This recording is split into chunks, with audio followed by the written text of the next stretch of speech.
Imaginez, il y a longtemps, il y avait une femme dont la vie était un véritable exemple de dépassement et de foi.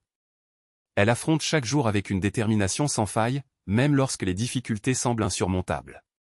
Sa routine était épuisante, il se réveillait avant l'aube pour aller chercher de l'eau, prenait soin de ses enfants avec un amour sans limite et trouvait encore la force de tisser des fils de soie, un travail qui demandait patience et habileté. Chaque pièce qu'il produisait était un témoignage de son dévouement, vendu à prix d'or pour subvenir aux besoins de sa famille. Mais ce qui était le plus impressionnant n'était pas seulement sa force physique, mais aussi la lumière qu'il portait en lui. Même dans la pauvreté, elle n'a jamais cessé de croire. Sa foi était comme un phare qui la guidait dans ses moments les plus sombres. Quand la faim frappait, elle partageait le peu qu'elle avait. Lorsque la tristesse frappait à la porte, je trouvais du réconfort dans des paroles sacrées. Et même lorsque la mort a emporté son mari, elle n'a pas cédé au désespoir. Au lieu de cela, il leva la tête et dit, « Dieu pourvoira ». Les enfants ont grandi en voyant cet exemple. Ils ont appris que la vraie richesse ne réside pas dans ce que l'on a, mais dans ce que l'on est capable de donner. Cette patience est une vertu qui transforme les larmes en espoir. Et que, même lors des journées les plus longues, lorsque la fatigue semble insupportable, il y a toujours une raison de continuer ou que ce soit un sourire, une prière ou la certitude que quelque chose de plus grand nous soutient. Cette histoire ne parle pas seulement de résistance, mais aussi d'art de vivre dignement. Sur la façon dont la foi peut déplacer des montagnes, même lorsque vos mains sont calleuses et votre corps faible. Et surtout de l'importance de ne jamais abandonner, car chaque effort, aussi petit soit-il, est une graine plantée sur le chemin de la récompense divine. Aujourd'hui, quand on regarde en arrière, on se rend compte que ce ne sont pas les grandes fortunes ou les titres pompeux qui définissent une vie, mais plutôt les petites victoires quotidiennes.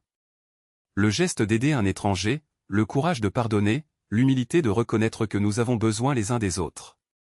Ce sont ces attitudes qui jettent des ponts vers le paradis, qui transforment l'ordinaire en extraordinaire. Et si vous y réfléchissez, vous verrez que le voyage de chacun de nous est fait de ces mêmes étapes. Parfois, nous trébuchons. D'autres, nous tombons. Mais ce qui compte vraiment, c'est de se lever, de se dépoussiérer et d'avancer, sachant que nous ne sommes pas seuls. Qu'il existe un objectif plus grand, une main invisible qui nous soutient lorsque le poids du monde semble insupportable. Alors, en cas de doute, rappelez-vous, la récompense ne réside pas seulement dans la destination, mais dans le voyage. Dans la manière dont nous affrontons les défis, dans la générosité avec laquelle nous traitons les autres, dans la foi qui nous anime même lorsque tout semble perdu. Parce qu'en fin de compte, ce sont ces choix qui définissent qui nous sommes et qui nous serons devant le Créateur. Alors, respirez profondément. Levez les yeux vers le ciel et remerciez.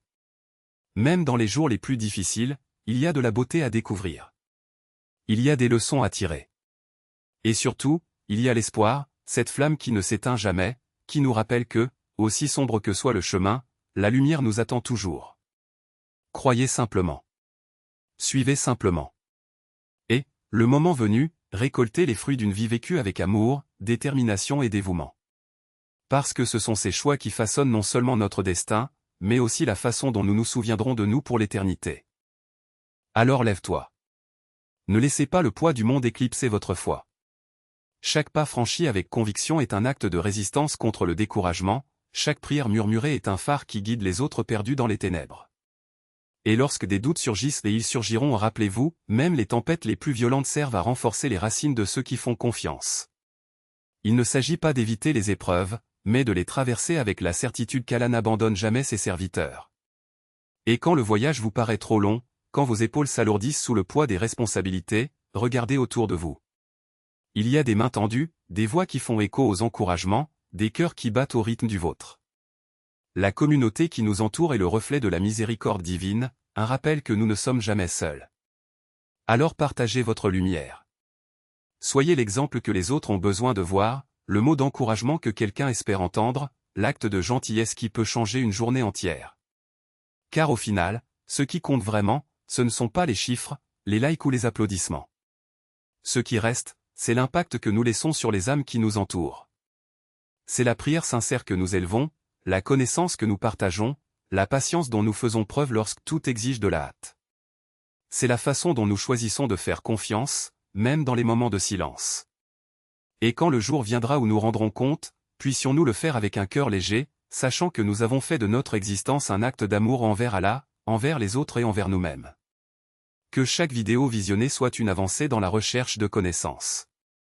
Que chaque like soit un encouragement pour ceux qui se consacrent à répandre la gentillesse. Que chaque abonnement à la chaîne soit un engagement pour la lumière, une promesse que nous ne nous contenterons pas de moins que ce que nous méritons, une vie bien remplie, guidée par la foi et l'espérance. Et quand les écrans s'éteindront, que ce qui reste en vous soit plus fort que ce qui reste derrière. Parce qu'Allah est le meilleur des protecteurs. Et il ne nous laisse jamais sans réponse.